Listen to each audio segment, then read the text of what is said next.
Muy buenas noches para todos. Quiero verificar si me escuchan.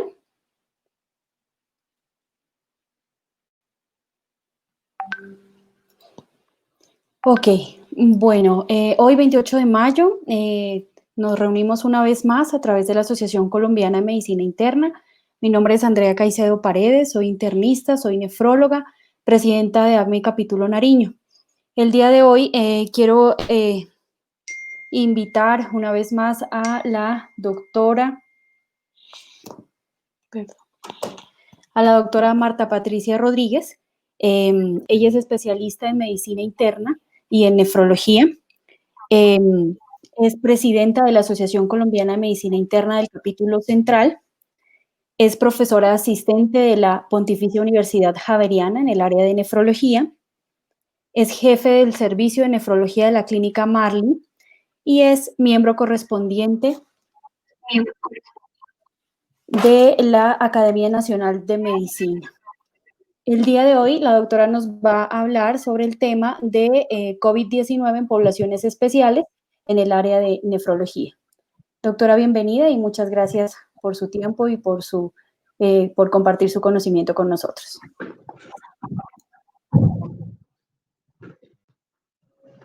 Buenas noches.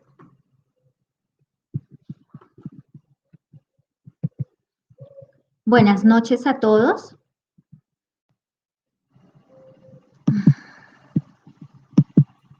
Sí, la escuchamos, doctora. Adelante. Bueno, muchas gracias, Andrea, por tu presentación. Quiero agradecer a la Asociación Colombiana de Medicina Interna por la oportunidad de este espacio para compartir esta experiencia sobre el compromiso renal del SARS-CoV-19 y espero cumplir con sus expectativas. La infección se diagnosticó en el mundo el 30 de diciembre de 2019 en Wuhan, China, y a partir de este caso hubo un crecimiento abismal, casi que llegando a 2.000 casos para el 26 de enero. Esto encendió todas las alarmas mundiales y una de las situaciones o condiciones especiales fue iniciar el estudio del virus, ya que se conocía que habían diferentes tipos de coronavirus, pero no se conocían las características de esta nueva cepa, y fue a partir de este momento que empezaron a surgir diferentes estudios, muchos reportes que generaron inquietud a nivel mundial. En enero se declara la alerta a nivel mundial por la Organización Mundial de la Salud. Para este momento, entonces, se habían conocido algunas características propias del virus, pero solamente hasta el 11 de marzo del presente año es que se determina que hay una condición de pandemia y es cuando ya se empiezan a instaurar todas las medidas de prevención a nivel mundial. Importantísimo conocer que este virus afecta principalmente a pacientes que tienen mayor riesgo, principalmente los adultos mayores, y aún pues hemos aprendido cosas, pero nos falta muchísimo por aprender sobre esta nueva enfermedad. Hay muchísima incertidumbre dado que minuto a minuto van saliendo noticias respecto a cuál es la verdadera condición, la caracterización del virus, cuáles son las poblaciones de mayor riesgo. Y por otro lado, hay mucha opinión de expertos, pero hay algunas cosas que todavía quedan como en la incertidumbre y hay mucha noticia que no proporciona la información suficiente o que son noticias falsas y que pocos minutos después pues tienen que desmentir. Lo que sí es importante es que debemos tratar de recurrir a la información más veraz, ojalá de revistas que tengan mayor impacto. Y es muy importante establecer todas las medidas de prevención, el lavado de manos, educar a nuestra población, generar medidas de retroalimentación y seguimiento adecuado a la población para disminuir la propagación del virus. Y pues es muy importante también hacer una programación en cuanto a las características de la atención a nivel mundial y basarnos en la experiencia que han tenido otros países para poder asumir con una mayor responsabilidad lo que se viene. Importantísimo saber que Este virus ha existido en la humanidad desde siempre. Hay muchísimos tipos y lo que hay es una mutación del mismo a través del tiempo. Se conoce que el coronavirus COV-2 en este momento tiene una supervivencia de aproximadamente 72 horas. Sin embargo, su tiempo máximo de sobrevida es de 24 horas en las superficies. El nivel de contagiosidad es bastante alto. Desde el punto de vista epidemiológico, pues ya se han diagnosticado aproximadamente 5.700.000 casos en el mundo y la mortalidad, por ejemplo, en Estados Unidos ha sido mayor a 100.000. Esto es una alerta muy importante y es de relevancia saber qué es lo que está ocurriendo en diferentes países. Esto ha llevado, pues, lógicamente al confinamiento y al distanciamiento en muchísimas comunidades, pero aún así todavía seguimos detectando día tras día muchísimos casos. La población más afectada en España, este es un estudio reciente que fue publicado en abril, fue determinada que en la población mayor de 70 años era cercana al 86% y estos pacientes tienen una mortalidad muy alta que puede ser cercana incluso al 95% en aquellos pacientes, principalmente de sexo masculino, que tienen por lo menos una comorbilidad. ¿Cómo vamos en Colombia en la actualidad? Pues realmente hay muchísimos casos diagnosticados día tras día y sobre todo a medida que se van practicando más pruebas. Para el 17 de mayo teníamos diagnosticadas 15.500 pruebas aproximadamente y para el 27 de mayo habían aproximadamente 24.000 pacientes diagnosticados con la enfermedad, con una mortalidad que a hoy está cercana a los 800 casos. ¿Qué ha pasado entonces ya desde el punto de vista del compromiso renal y sobre todo la mortalidad en pacientes que tienen COVID-19? Lo que hemos visto es que la mortalidad mayor o los pacientes más afectados son pacientes mayores de 63 años, principalmente hombres en un 52.4%, la severidad de la enfermedad es del 42.4% y estos pacientes tienen una comorbilidad del 42.6%, lo cual es bastante alta. La mortalidad hospitalaria es de 16.1% en el reporte de Kidney International y en esto se encontró que la prevalencia de anormalidades desde el punto de vista renal más importantes eran la proteinuria de un 43.9% y la hematuria en un 26.7%. Esto es importante tenerlo en cuenta porque lo que predice es que también hay algunas características que no medimos constantemente, pero que pueden impactar en el compromiso y en la evolución renal de estos pacientes. Y aquí aproximadamente los pacientes que tuvieron hematuria llegó a ser hasta el 20% y de proteinuria cercana al 13%. Desde el punto de vista fisiopatológico, la enfermedad en la población renal se comporta muy similar a como es en el resto de la población. Lo que sí es importante tener en cuenta es que los pacientes que están en la fase 2 tienen una mayor morbilidad y una mayor probabilidad de muerte o de desenlaces más desfavorables, principalmente si los síntomas llevan más de 7 días y estos pacientes tienen eh, más de 60 a 65 años. Lo otro que se ha visto es que aquellos pacientes que tienen la fase de hiperinflamación tienen una mortalidad cercana al 95%, pero muchos terminan en la unidad de cuidado intensivo con soporte muy alto. ¿Qué se ha visto desde el punto de vista fisiopatológico? Enzima convertidora de angiotensina tiene un receptor que es el que sufre diferentes tipos de polimorfismos y se ha visto que la población que tiene infección por COVID es mucho más susceptible y más si tiene comorbilidad, principalmente, por ejemplo, hipertensión arterial. Y esto es porque existe a nivel de las membranas de diferentes tipos de células en nuestro organismo que tienen la capacidad o la afinidad desde el punto de vista viral por este receptor que van a permitir la internalización de algunas partículas a nivel citoplasmático en donde se van a producir diferentes mecanismos, principalmente fosforilación y glicación, favoreciendo además que se produzcan diferentes tipos de proteínas o de síntesis de proteínas unidas a la enzima convertida de angiotensina que van a ser capturadas a nivel del retículo endoplásmico y que por otro lado van a ser expulsadas al exterior después de que han generado ya diferentes cambios. Es muy importante el mecanismo que se presenta a nivel intranuclear porque el virión del núcleo del COVID va a estar directamente correlacionado con esta actividad a nivel intracelular.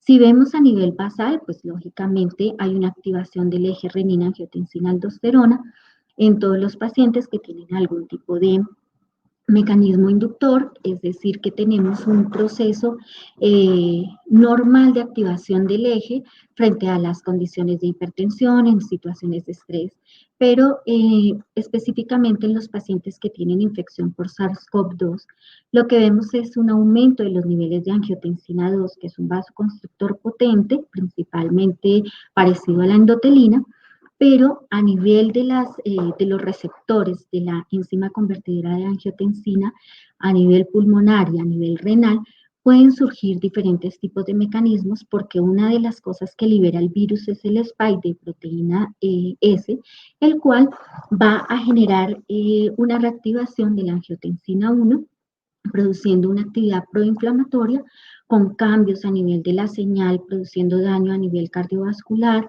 y a nivel renal por la afinidad en las células endoteliales. Esto es solamente para mostrarles que el compromiso no solamente es a nivel renal, puede dar también compromiso a nivel intestinal y a nivel testicular, porque allí se encuentra la expresión de la enzima convertidora de angiotensina 2. Y una de las respuestas que genera el virus, además en otros órganos, es la inhibición de la modulación de la transcripción o de la transformación a nivel del ARN mensajero a nivel viral.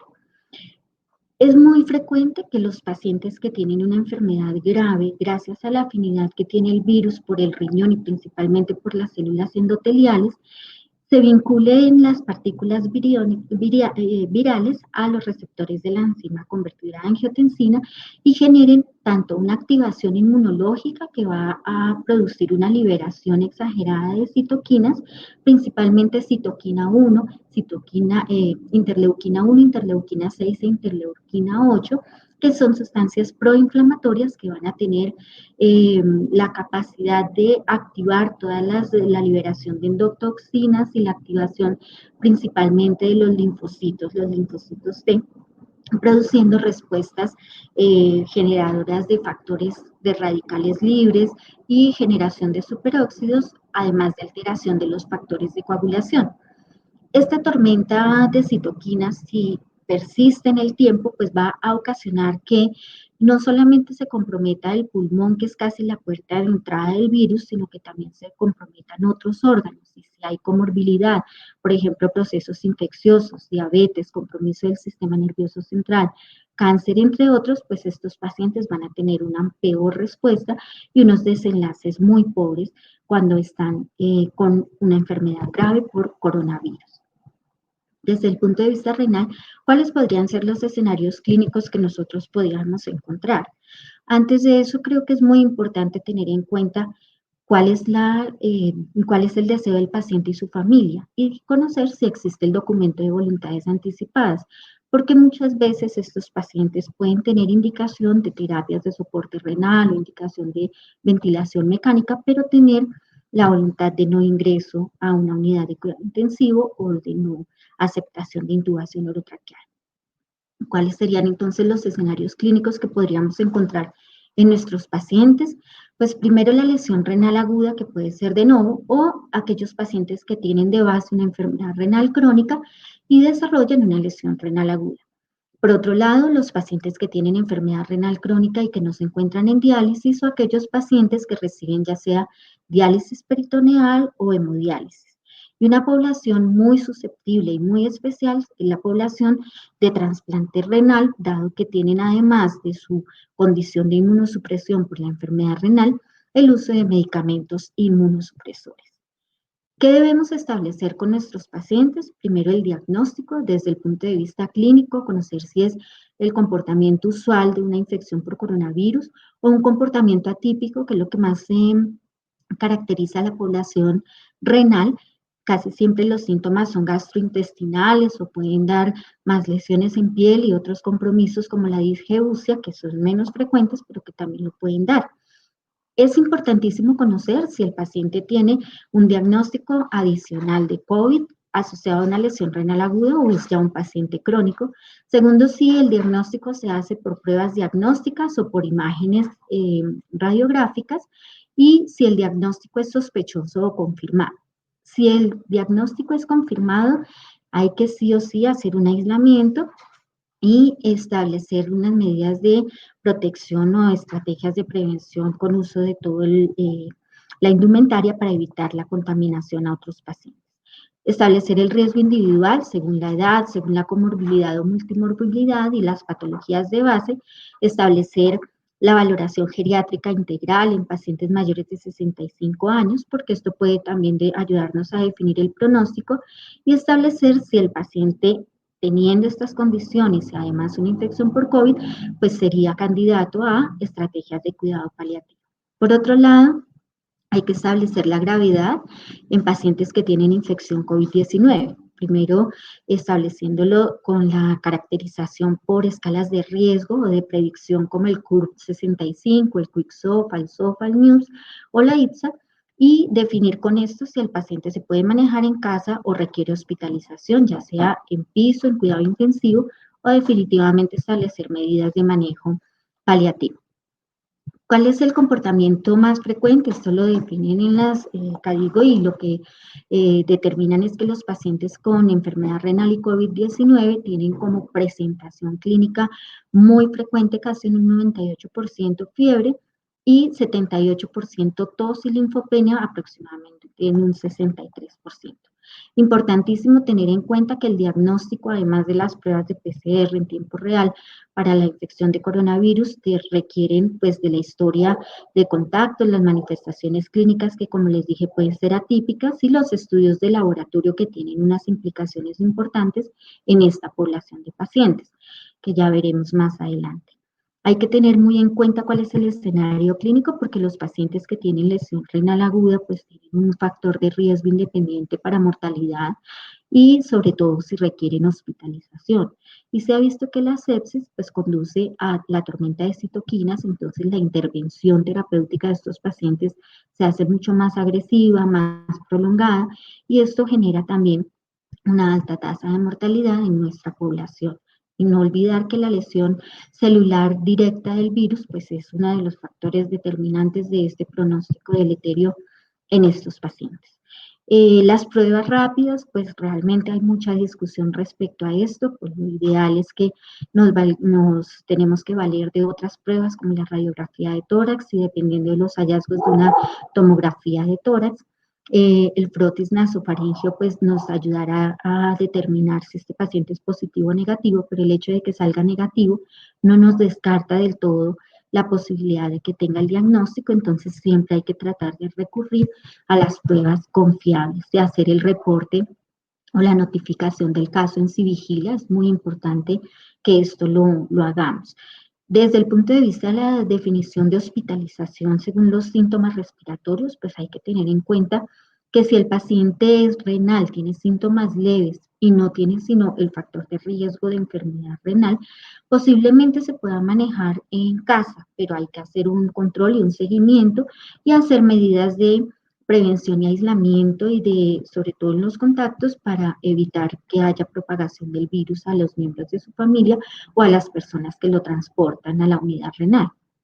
Por otro lado, si el paciente tiene más factores de riesgo, es muy importante hacer todos los exámenes de laboratorio, definir cómo están los signos vitales y si este paciente, por ejemplo, está con hipotensión o requerimiento de soporte ventilatorio o vasopresor, pues hay que considerar si tiene asociación con otras alteraciones clínicas como coinfección y habría que hacer hemocultivos o alteración de la función hepática o trastornos de la coagulación que impliquen alguna complicación. Y por otro lado, hacer una adecuada valoración cardiovascular. Es muy importante también definir si el paciente requiere definitivamente un manejo por cuidado paliativo, dado el pronóstico o la severidad de la enfermedad.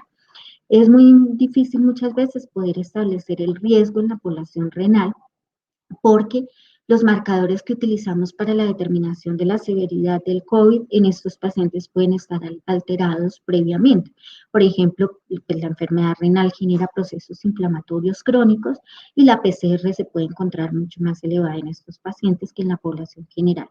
Uno de los marcadores que sí es muy importante tener en cuenta en la población renal es el dímero D, porque se ha visto que los pacientes que tienen mayor de 1000 nanogramos por mililitro sí tienen una mayor probabilidad de generar eventos trombóticos y los pacientes con enfermedad renal tienen una alta probabilidad de eventos trombóticos por toda la alteración de la coagulación que tienen por su patología de base y además de la alteración plaquetaria y la disminución del tiempo de vida media de los eritrocitos.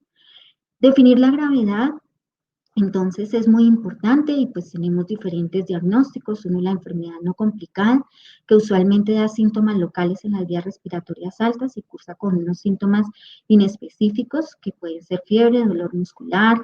En los pacientes ancianos los síntomas suelen ser atípicos realmente. La neumonía leve va a ser confirmada principalmente por la radiografía de tórax y no necesariamente tienen gravedad en la saturación de oxígeno, entonces nos serviría utilizar el CURB 65, que si es menor de 1, pues este paciente podría ser manejado ambulatoriamente.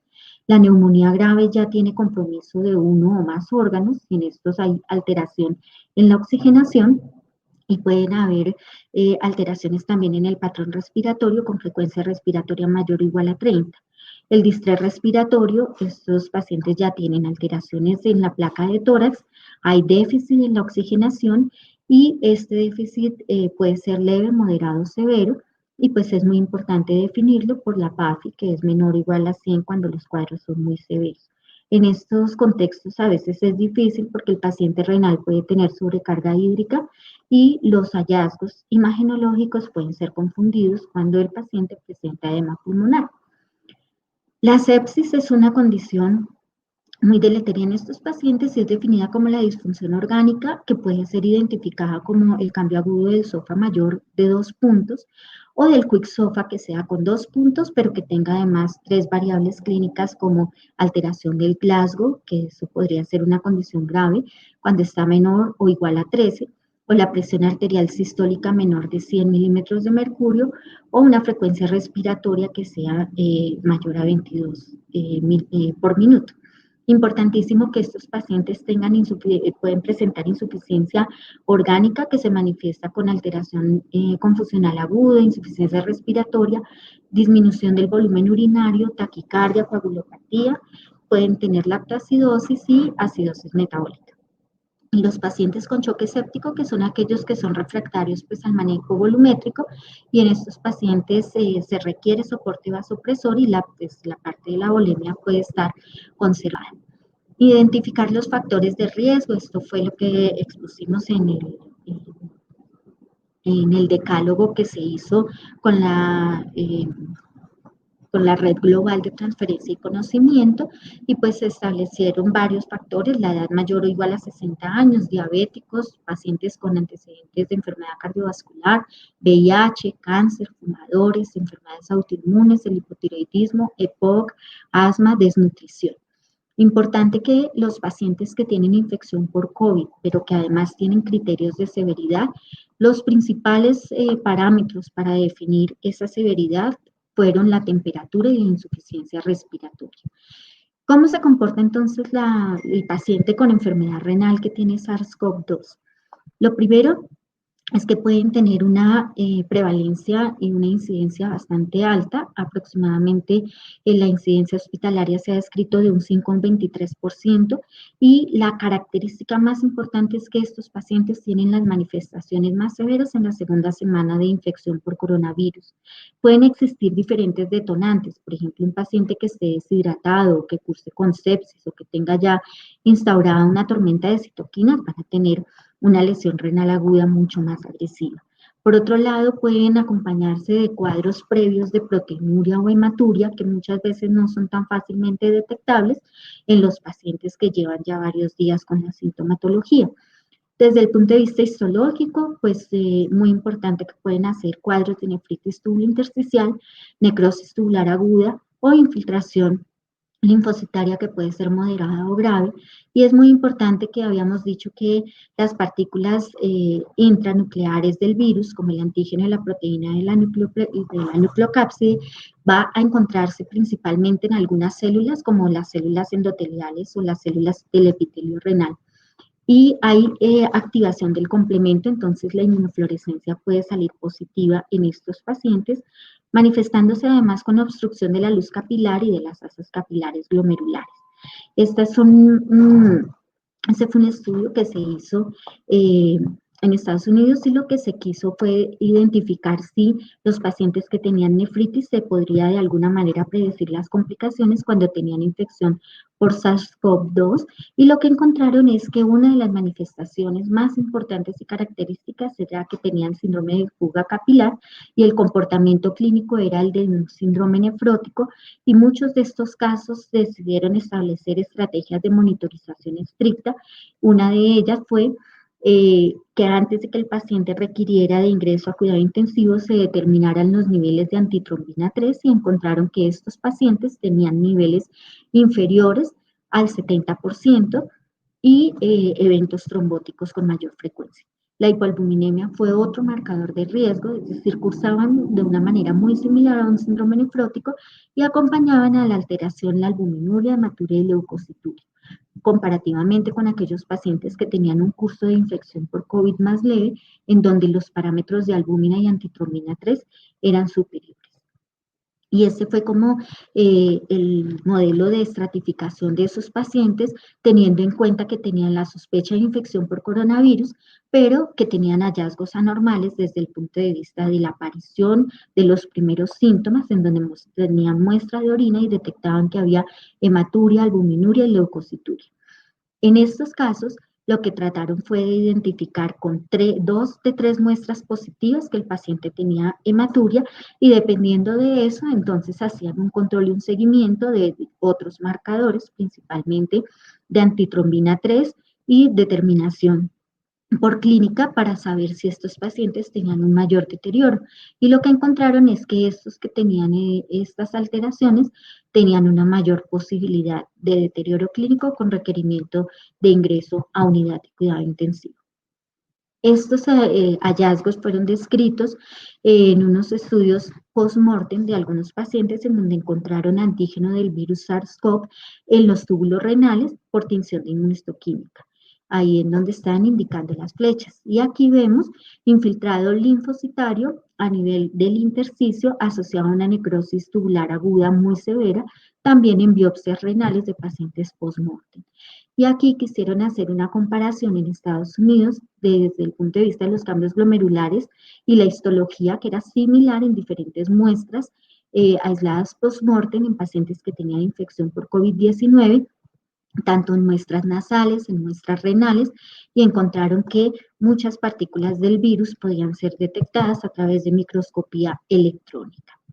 La enfermedad renal crónica y el trasplante renal, pues son condiciones especiales en estos pacientes que generan una alta fragilidad, alta comorbilidad y vulnerabilidad, y esta población pues es mucho más afectada cuando tiene otras condiciones, detectando que la principal causa de muerte es en pacientes que tienen infecciones mucho más severas, en pacientes mayores de 60 años, y lo que se ha visto es que no tenemos ningún tratamiento demostrado que proporcione un mayor beneficio, por lo menos en esta población de pacientes.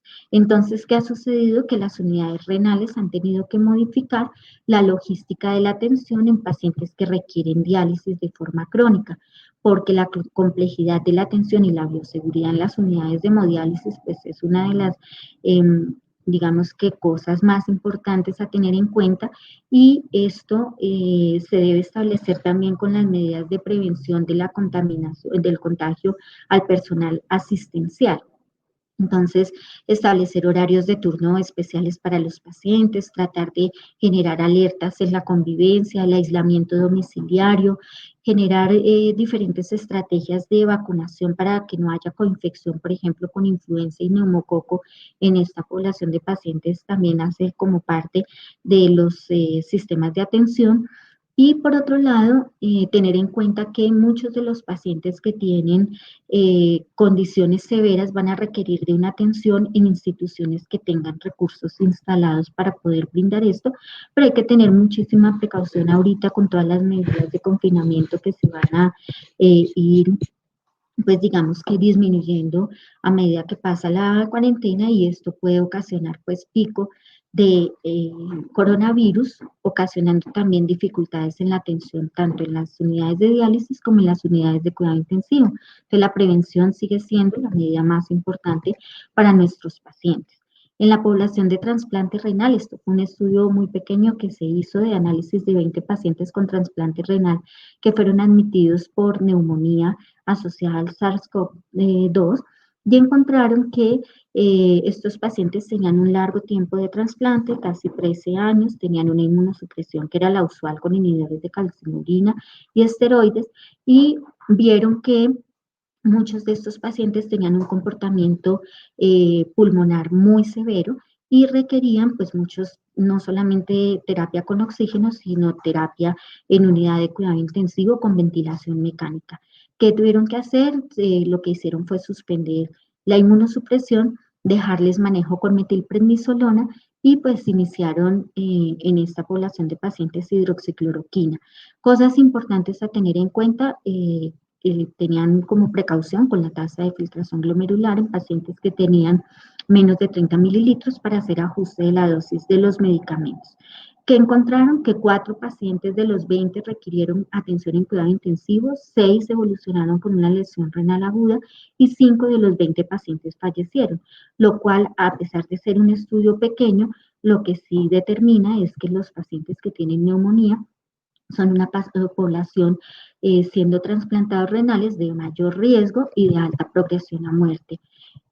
Por esto, pues es importante tener esta población muy cercana en cuanto a su seguimiento. ¿Cuáles han sido los blancos terapéuticos? Pues existen muchos, pero lo más importante es tener en cuenta en qué fase de la actividad de la infección se encuentran los pacientes. La idea es que desde la fase más temprana de la infección se empiece el tratamiento antiviral, que es lo que se ha establecido, y en los pacientes trasplantados, por ejemplo, lo que se recomienda es reducir la inmunosupresión. Y en cuanto a los otros blancos terapéuticos, casi que todos van enfocados a disminuir la tormenta de citoquinas, a disminuir la aparición de factores de crecimiento que pueden inducir una mayor comorbilidad desde el punto de vista pulmonar. Y por otro lado, se ha tratado de disminuir la actividad o la replicación viral y la activación intranuclear. ¿Qué blanco es muy importante? Pues el retículo endoplásmico, porque tal vez allí es donde se generan la mayor cantidad de las partículas del virus que podrían al bloquearse disminuir la actividad inflamatoria, la generación de radicales libres, la formación de mayor cantidad de pirógenos y producir una mejor inmunomodulación. Desde el punto de vista de aplicación terapéutica a todos los pacientes, pues lo más importante es que debemos hacer una prevención en cuanto al transporte público, sobre todo en estos pacientes, todas las medidas del equipo de protección personal, el aislamiento, los cuidados específicos al paciente y la familia, hacer estrategias de educación e información de manera permanente en los centros de diálisis y a los pacientes que se encuentran incluidos dentro de los programas de atención renal, y darles las indicaciones y los signos de alarma, y sobre todo que el paciente conozca claramente la clínica en caso tal de presentar sintomatología para recurrir a los centros de atención o presentarse a través de llamada telefónica para decidir o dar las indicaciones que sean necesarias. En los pacientes que se hospitalizan, además de lo que habíamos dicho de las voluntades anticipadas y de los riesgos clínicos, pues evaluar si existen consumo de nefrotóxicos, están deshidratados, tienen desnutrición o existe alguna comorbilidad. Si la capacidad instalada se desborda, tocaría hacer estrategias para establecer triage de atención, y en esto pues habría que hacer un acuerdo desde el punto de vista de las instituciones para poder establecer grupos de trabajo multi e interdisciplinar. La intervención en general pues va a estar determinada según el escenario clínico que tengan los pacientes. Importante pues todas las otras medidas, evitar la producción de aerosoles, hacer uso de la hidratación con lactato de Ringer preferiblemente, uso de enjuagues bucales, gastroprotección, retirar nefrotóxicos y hacer un ajuste muy adecuado de la indicación de medios de contraste en estos pacientes. Hay que usar antibiótico empírico dependiendo del caso, sobre todo en pacientes que tienen neumonía grave y según los protocolos institucionales, y hacer todas las medidas de prevención y profilaxis, tromboprofilaxis en pacientes que tienen enfermedad renal porque son pacientes de mayor riesgo. Hay mucha discusión respecto al abordaje farmacológico. Inicialmente se utilizó talidomida y glucocorticoides que porque producían regulación inmunitaria, sin embargo, pues esto se descartó y posteriormente lo que más uso ha tenido pues son los antivirales y la hidroxicloroquina acitromicina. Sin embargo, ya hay algunas alertas en donde, según el estudio de Lancet, pues dan como las indicaciones de no uso en este tipo de pacientes. Ya lo veremos más adelante. Y lo más importante es que hay algunos eventos adversos en pacientes que tienen enfermedad renal y COVID, y lo más importante es conocer el estadio de la enfermedad renal para poder hacer el ajuste adecuado de los medicamentos, conocer si el paciente requiere terapia de soporte renal, porque posiblemente, por ejemplo, algunos antivirales se tengan que suspender o no se deban utilizar en este tipo de pacientes. Y lo otro es que se han utilizado terapia biológica, el tocilizumab, pero en los pacientes en población renal, en diálisis, realmente la indicación de uso, pues no se conocen los eventos y pues no es una de las terapias más recomendadas. El Remdesivir se ha visto comparativamente con placebo, que ha demostrado en algunos ensayos que puede ser de utilidad, sin embargo, puede producir toxicidad renal y las últimas alertas es que el medicamento no está demostrando grandes beneficios, por ejemplo, esto que es el consenso colombiano para la atención y manejo de pacientes que tienen SARS-CoV, lo que sugieren es que el Remdesivir pues no sea utilizado sino como para ensayos clínicos específicos y aprobados, dado que tiene una evidencia débil a favor. El uso de la ivermectina, que también ha sido utilizado en algunos estudios, tiene evidencia débil a favor y por esa razón se recomienda por los expertos utilizarlo en eventos o en estudios de experimentación clínica. Y dentro de los antivirales, pues no se recomienda suspender, pero por lo menos sí tener precaución con el uso de algunos de estos en algunos pacientes, principalmente pacientes que tengan falla hepática o que tengan otro tipo de alteraciones. El oseltamivir no se recomienda en este tipo de pacientes. Este fue el estudio de Lancet que pues realmente comparándolo la hidroxicloroquina más acitromicina no mostró beneficio, comparándolo con placebo y pues dentro de las recomendaciones importantes que hay que tener en cuenta es que este fue más un estudio observacional y pues existen ya algunos otros estudios que están en curso que habría que discutir a la luz de la evidencia de lo que vaya saliendo día tras día.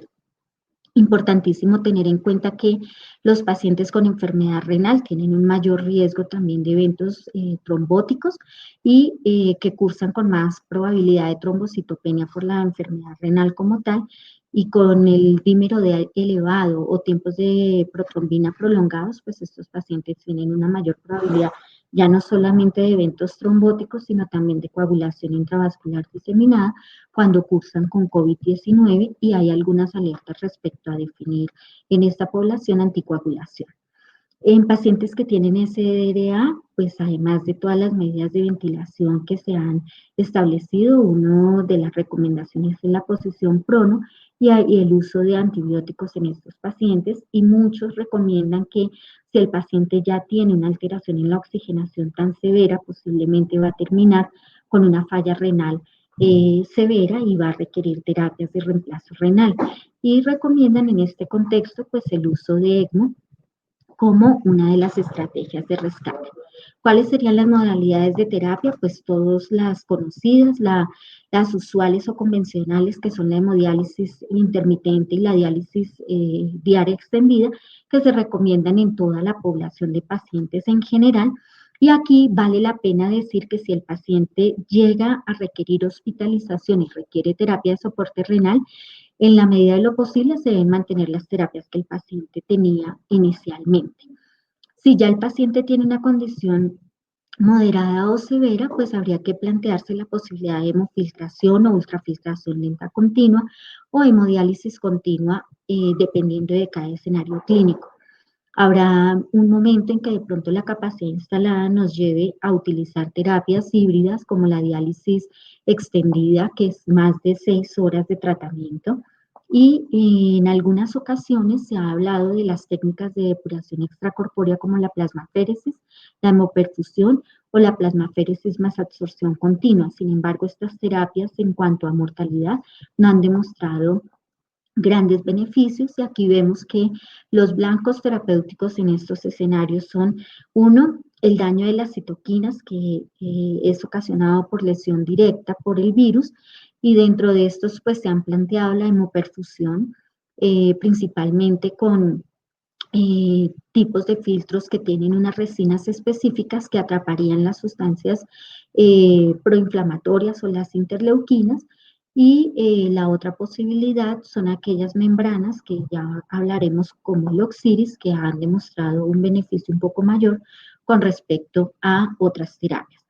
La otra posibilidad es en aquellos pacientes que tienen compromiso alveolar severo o que tienen compromiso cardiomiopático severo, pero que además cursan con otras alteraciones de tipo renal, ya sea por hipoxia medular renal o por un síndrome compartimental renal, en donde el ECMO, que es la oxigenación a través de membranas extracorpóreas, ha demostrado un beneficio, y muchas veces estos pacientes pueden requerir terapias combinadas de reemplazo renal continuo para sacarlos del distrés respiratorio que pueden hacer.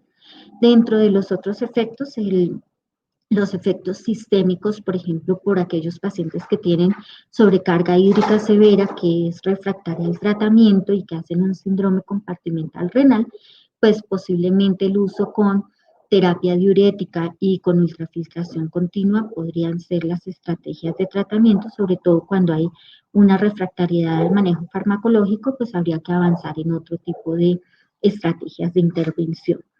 Y existen los otros mecanismos del daño como la hipoperfusión renal o la toxicidad tubular o el choque séptico, o la sepsis. En estos casos, pues las terapias de reemplazo renal continuas como la hemofiltración o la hemodiafiltración podrían ser las terapias indicadas. Los filtros de polimixina realmente no han demostrado beneficio en pacientes con COVID, y acá una de las recomendaciones es si hacer la intervención temprana y a qué dosis. Se ha hablado de la dosis alta o pulsos de terapias de reemplazo renal continuo. Sin embargo, no se ha demostrado gran beneficio con estas estrategias. Lo único que dicen es que pueden disminuir de alguna manera el requerimiento de terapia de soporte vasopresor. Y en cuanto al inicio, al momento de inicio, si temprano o tardío, pues la indicación va a ser muy individualizada y dependerá de la severidad, de la gravedad de la presentación clínica del paciente.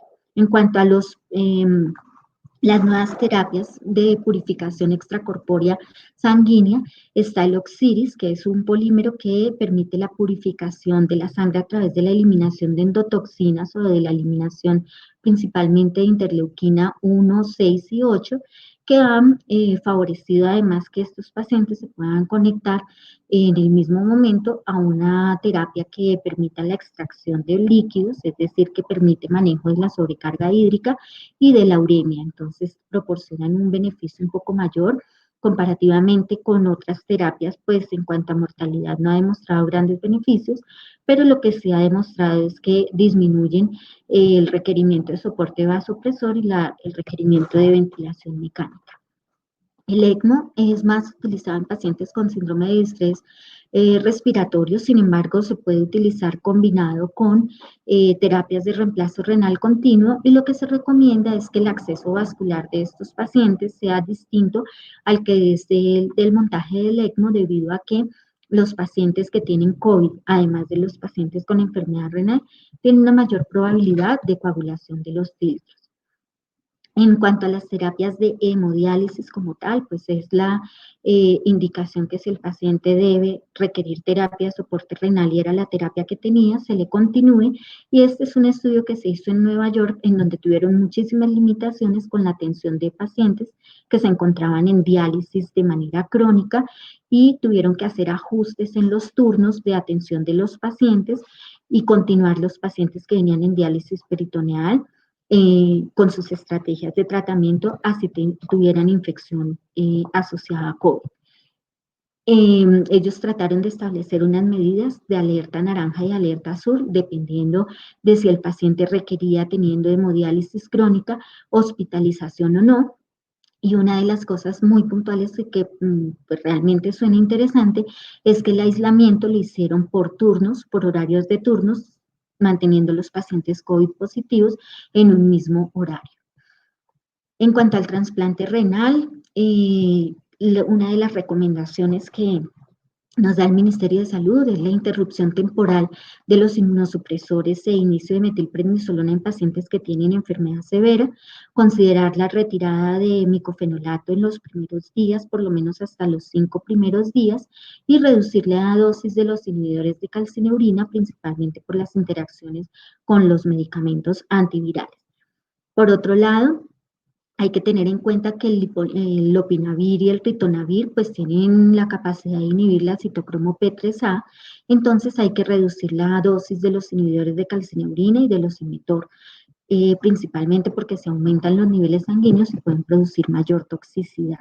Establecer siempre el tipo de neumonía que tienen los pacientes trasplantados renales. Es una condición importante la temperatura en estos pacientes porque puede ser uno de los determinantes de mayor riesgo en esta población trasplantada y sin embargo también tener en cuenta que pueden tener un curso y un comportamiento clínico diferente. Esto es solamente para decirles que en los pacientes que tienen compromiso pulmonar puede haber clínica de síntomas respiratorios sin infiltrados pulmonares y pues habrán estrategias de intervención dependiendo de si el paciente es mayor de 60 años o menor de 60 años en cuanto a las medidas de inmunosupresión y el uso de los antivirales o de la hidroxicloroquina.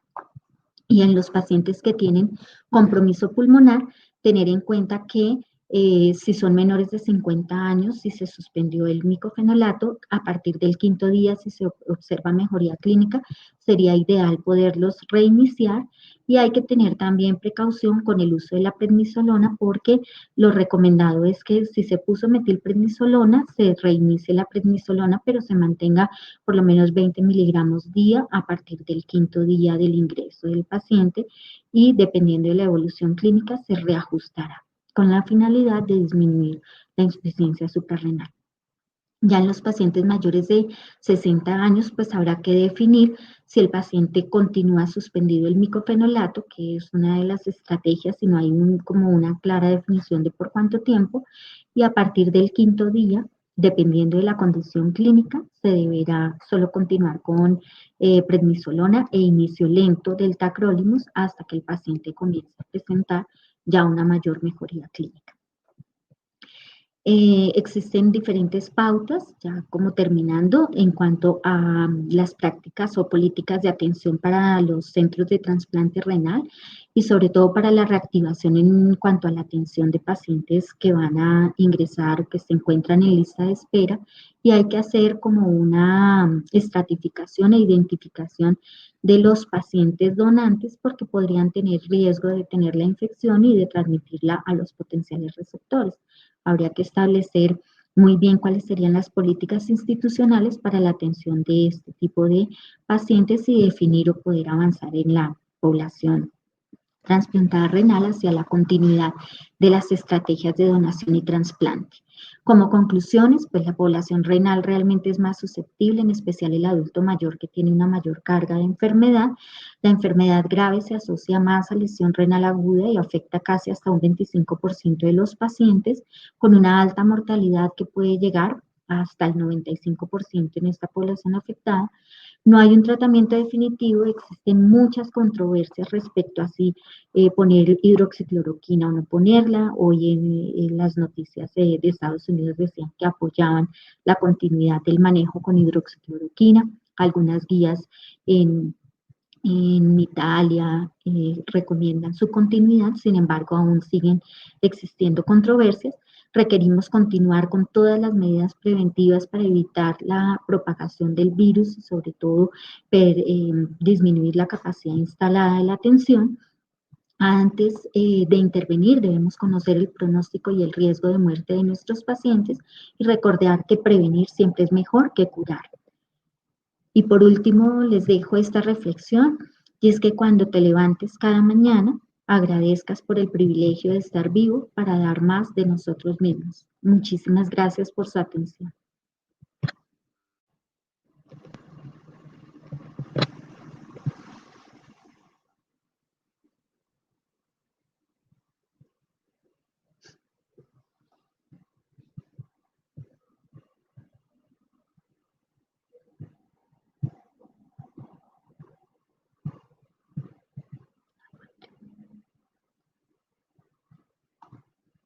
Doctora Caicedo. Hola, ¿me escuchan? Sí. Ya, doctora, muchas gracias por su presentación.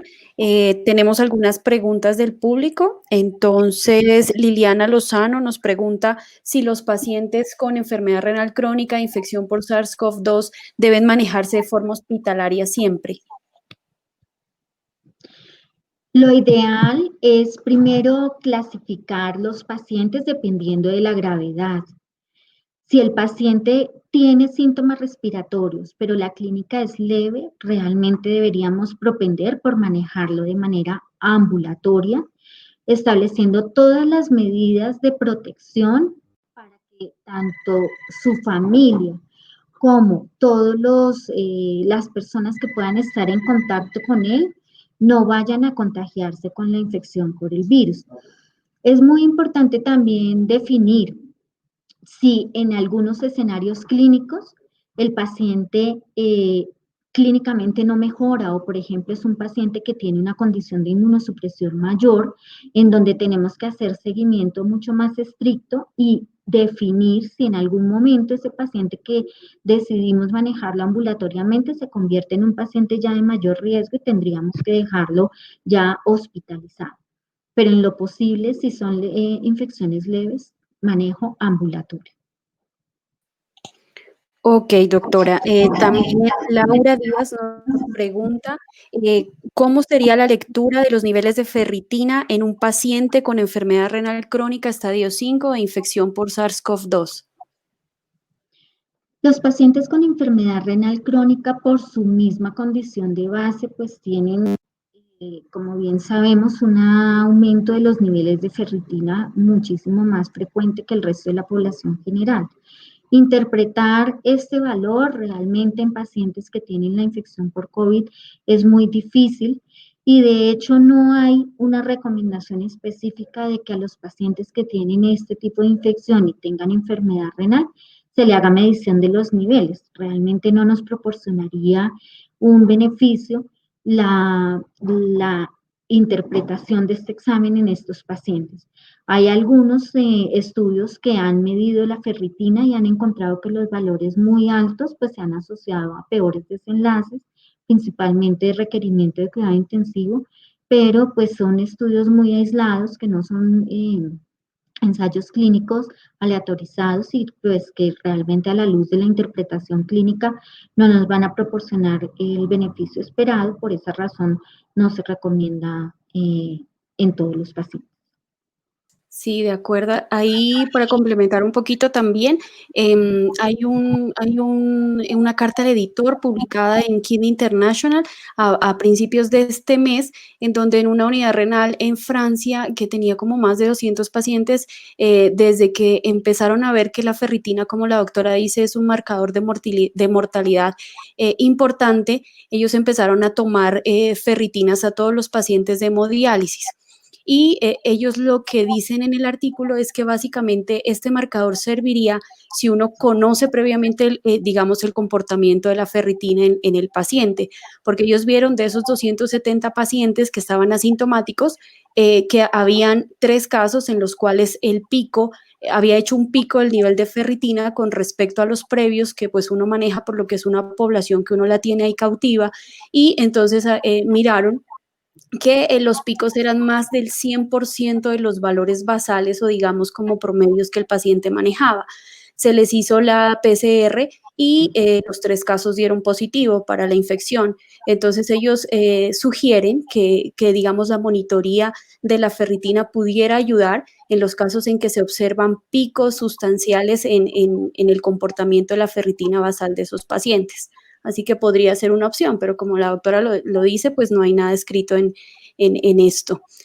Bueno, muy bien. Y también de la PCR, ¿no? Ahí el estudio italiano, que también fueron muy poquitos casos, pero en población renal midieron los niveles de PCR y se encontró que estos pacientes no tenían aumento en el seguimiento de los niveles y tenían enfermedad severa. Entonces, muchas veces el tener niveles elevados no dice si ese paciente va a tener un peor pronóstico teniendo una enfermedad renal. Perfecto, doctora.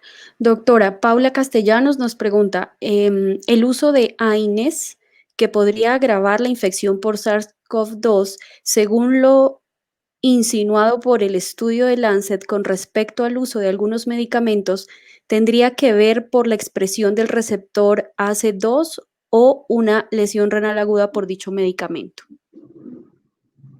Pues realmente el uso de AINES lo que puede ocasionar es hipoperfusión renal dentro de otras alteraciones directamente a nivel intersticial.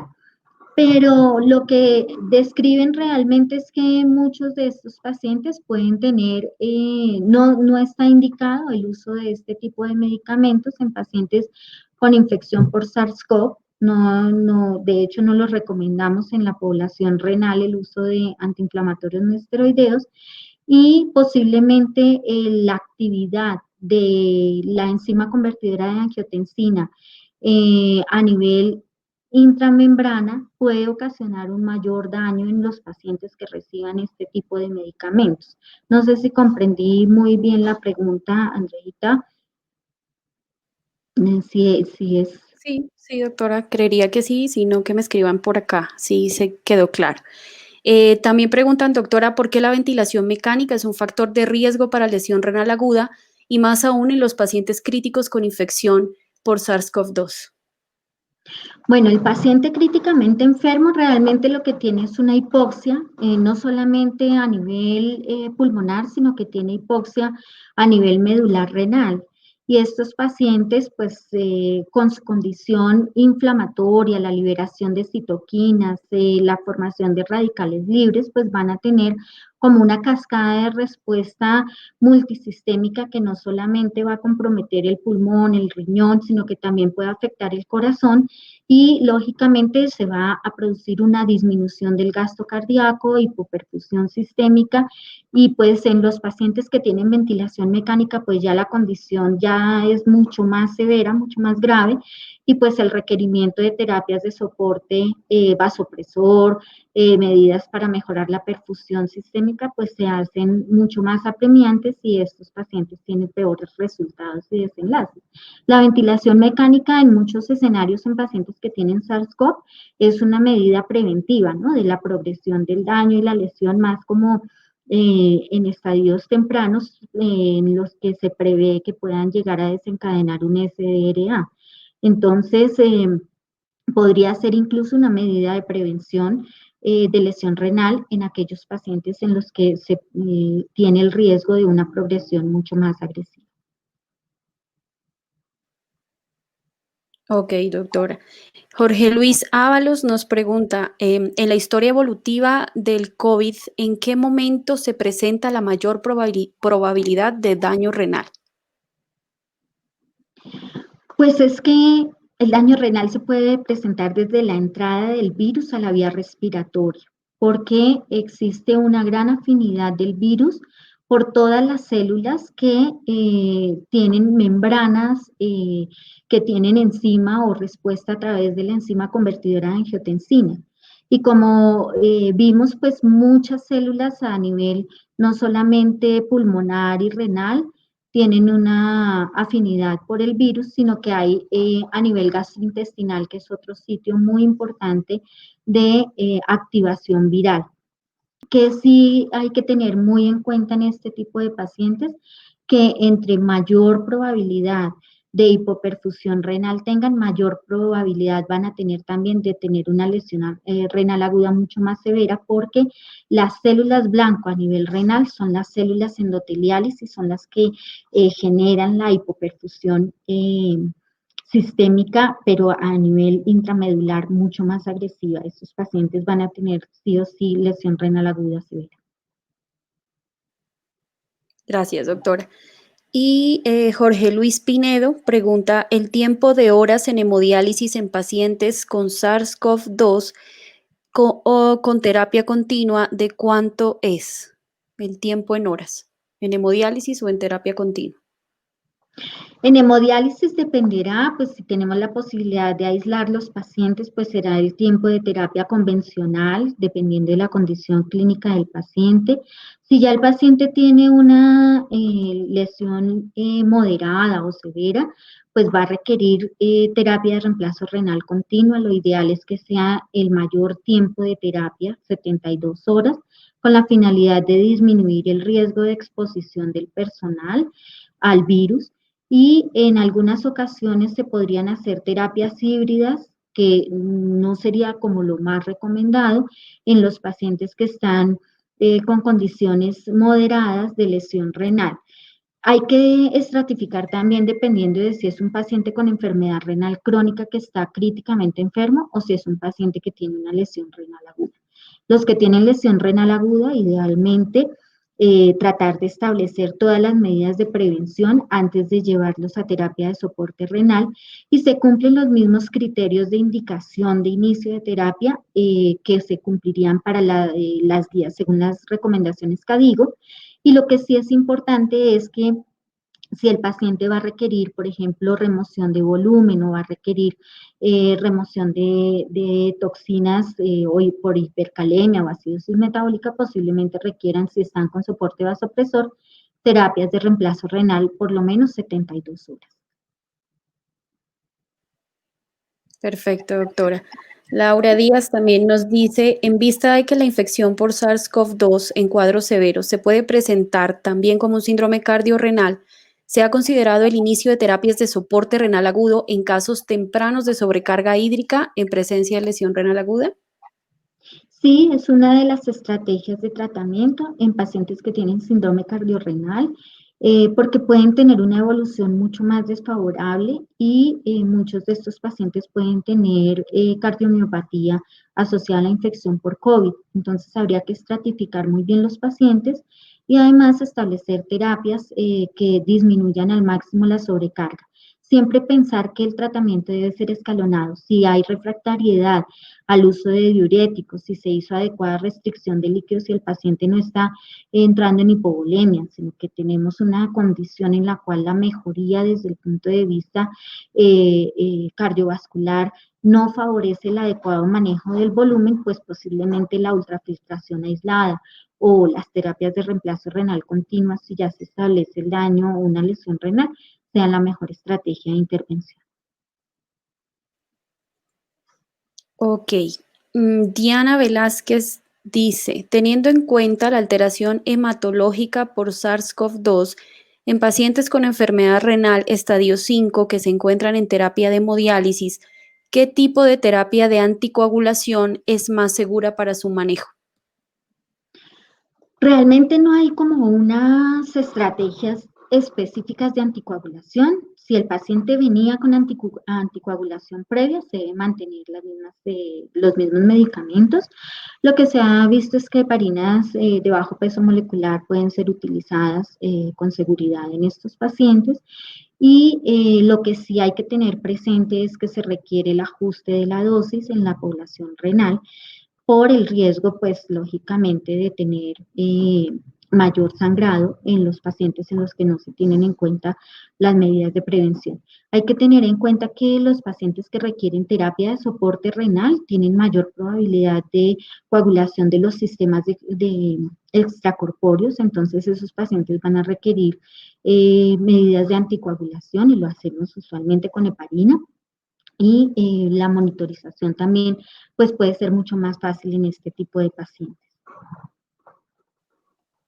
Perfecto, doc. Y para terminar, tenemos esta pregunta que dice que en vista de que el tratamiento con IECA o ARA2 teóricamente podría facilitar la infección por coronavirus por el aumento en la concentración de la enzima, ¿cuál es su opinión acerca de la continuidad de estos medicamentos en los pacientes que ya los vienen tomando? Realmente los estudios van muy a favor de la continuidad de los medicamentos. Se ha visto que solamente se deberían suspender en aquellos pacientes que hacen lesión renal aguda y no se suspenderían por la infección por el COVID, sino que se deberían suspender más apoyados en que el paciente tiene lesión renal aguda y podría empeorar el cuadro de falla renal. Lo que se ha visto es que al suspender estos medicamentos, muchos pacientes tienen mayor deterioro desde el punto de vista de la hipertensión arterial, pueden tener aumento incluso de la mortalidad y si bien hay una gran afinidad del virus por la enzima convertidora de angiotensina, lo que se ha visto es que de alguna manera el uso de los IDK o ARA2 bloquea parte de esa respuesta inflamatoria y es la razón por la cual se debería dar continuidad al tratamiento. Perfecto, doctora. Muchísimas gracias. Creo que así llegamos al fin de este webinar. Agradecemos mucho la presencia y el tiempo de todos los participantes. A la doctora Marta Patricia, muchísimas gracias por su conferencia. Excelente como siempre y un gusto pues estar con ustedes y con la Asociación Colombiana de Medicina Interna para continuar con todos estos temas de formación académica sobre el virus. Muchísimas gracias y los esperamos en una nueva oportunidad. Muchas gracias, doctora Andrea, y muchas gracias a todos por haber estado en este tiempo con nosotros. Felicidades. Hasta luego. Hasta luego.